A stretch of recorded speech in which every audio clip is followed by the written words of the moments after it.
Evo kako možemo da napravimo jednu fakturu, a prethodno profakturu i otpremnicu.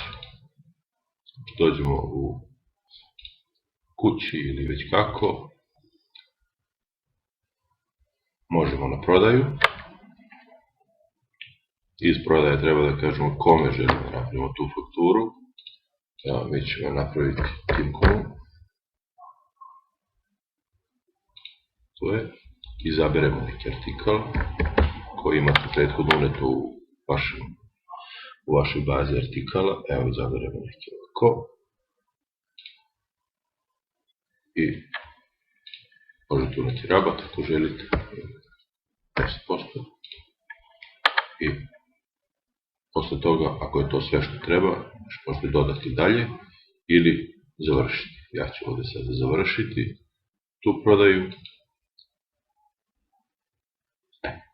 Sljedeći korak koji treba da uradimo je da izaberemo šta želimo da time napravimo. Možemo da napravimo program, da napravimo profakturu, nudi nam da napravimo otpremnicu, možemo da napravimo fakturu, konačnu fakturu, knjižno zaduženje itd.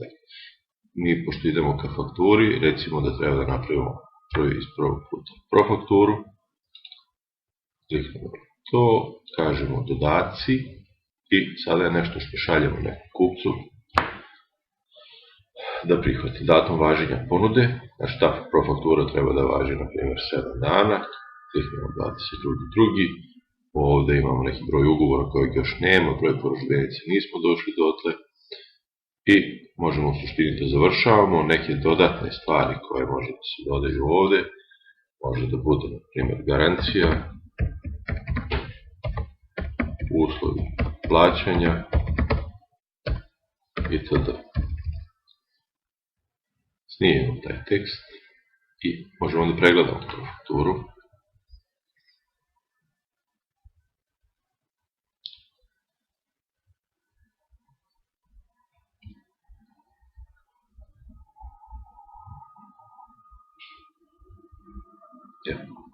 Sa Ctrl i scroll možemo da uveličamo i vidimo je dao sljedeći broj, sistem je dao sljedeći broj fakture, evo vrednost 26.912.52 koji je ovdje isto ukupno, datum kreiranja to je današnji datum i datum važenja je 7 dana nakon izdavanja kreiranja ovoga. Sve što smo pisali u komentarima vidi se ovdje dole, prekontrolisali smo, znači to je sve. Sada možemo da to štampamo. Evo, to je ono što se vidi. Opet, svi su podaci tu i tu. I idemo na štampu.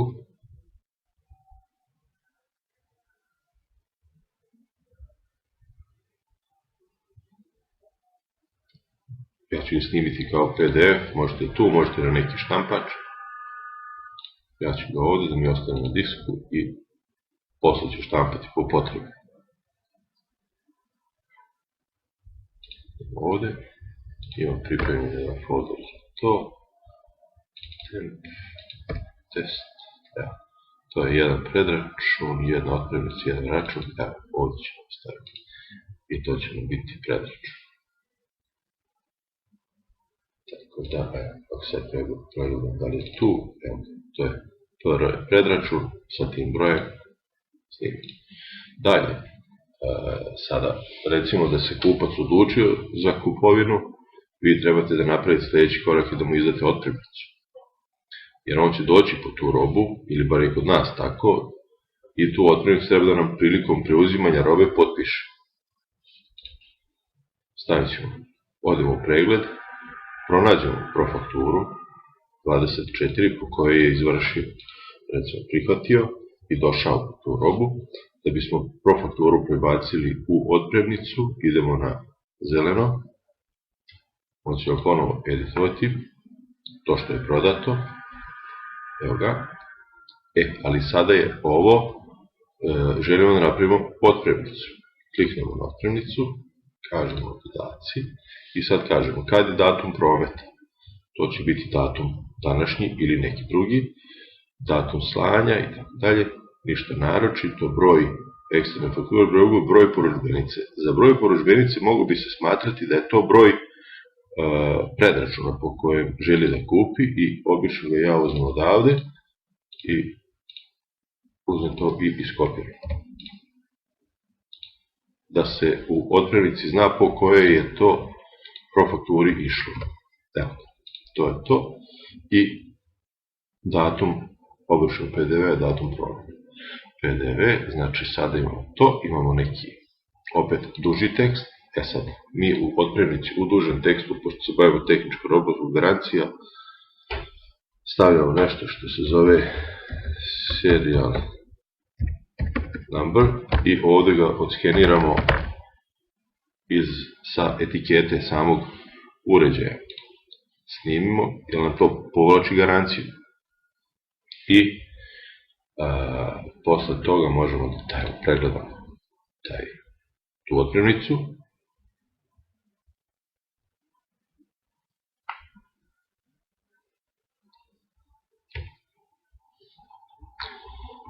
Evo je, otpremnica, ona je izdata za današnji datum, uređaj koji je u pitanju, naša šifra tog uređaja iz baze i ovdje je prikazan rabat i ukupna cena i evo ga serijski broj koji smo naveli tu.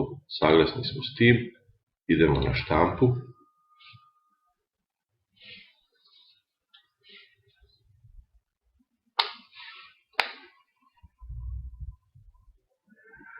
Evo, znači otpremnica za taj uređaj, kažemo oštampaj otpremnicu. I ćemo je opet smestiti u PDF i to je ono što mi zaista štampamo i što nam kupac, kada dođe po robu, potpisuje. Jer on mora imati neki propratni dokument koji će da nosi sa sobom.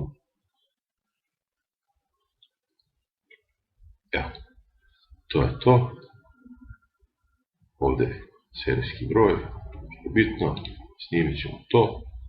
Sistem nam nudi odmah njegovo ime. Ime je VPAC, ja ću ovdje samo ispred dodati otpremnica VPAC 06. To je to. I sad ako hoćemo da to vidimo, otpremnicu ime. Sljedeće što treba da se uradi je da izdate fakturu koju kupac i ne mora nositi sa sobom, pošto su validne fakture samo one koje idu preko e-faktura. Idemo sad ponovo nazad na pregled i možemo da otvorimo ili ovu otpremnicu ili profakturu. Evo, otvorit ćemo otpremnicu i sad ćemo na osnovu nje napraviti e-fakturu. Evo je, gde u e-fakturi imamo datum prometa koji je već evidentiran na otpremnici, ako su istog dana ne treba dirati, ako je otpremnica bila nekoliko dana ranije treba se uneti taj datum. Datum plaćanja valuta, evo recimo da ima odloženo 14 dana, evo 28.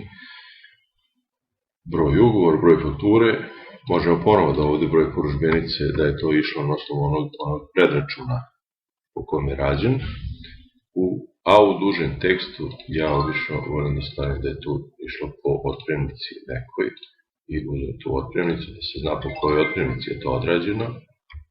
Evo, i vratim ovdje i kažem da je to otišlo po otpremnici toj. Snimimo taj tekst i sad smo spremni, kažemo pregled.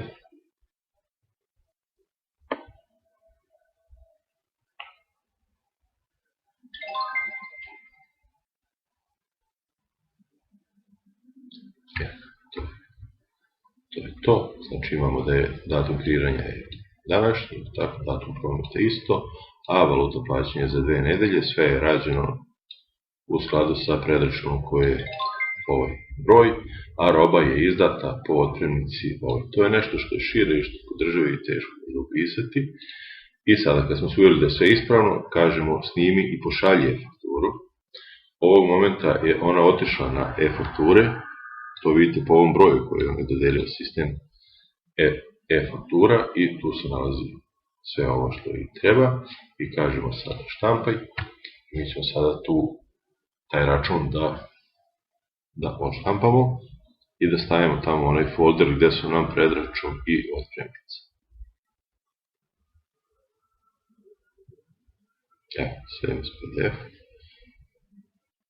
Evo ga, snimit ćemo to. On 38 računa, 38 je dao. Stavljamo to tu. Nama je sada dokumentacija gotova. Sada, kad odemo da vidimo šta smo uradili i šta je otišlo na državni sajt e-faktura, prijavljujemo se. Naravno, sve radimo u demo, pa će ovdje biti demo e-fakture. U stvarnosti će biti samo e-faktura. Prijavljujem se na demo.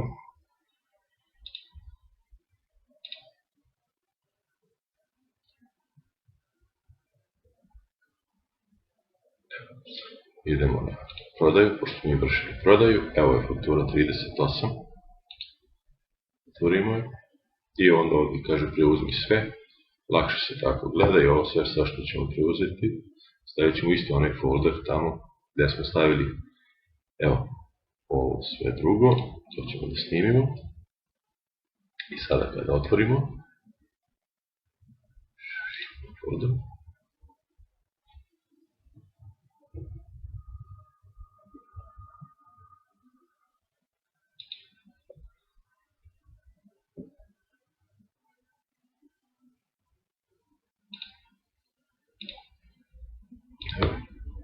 Otvorimo to i ovaj preview, to je ona državna faktura koja je validna i koja se računa.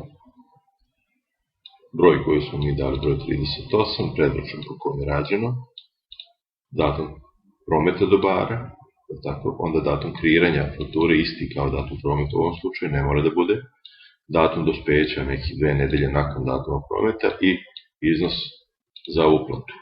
Kada se pogleda ispod, vidi se artikl koji je prodat i vidi se osnovica, tako pa stop PDV-a, 20% iznos i ukupno koliko treba da se plati i to bi bilo to. A na ovoj drugoj fakturi ovde, koju mi pridružujemo i šaljemo paralelno sa ovom državnom, osim osnovnih podataka možemo da vidimo i otpremnicu po kojoj je to otišlo da bi njihovo knjigovodstvo moglo da to dalje radi, ali otpremnica je važna zbog serijskog broja koji je uneto njoj.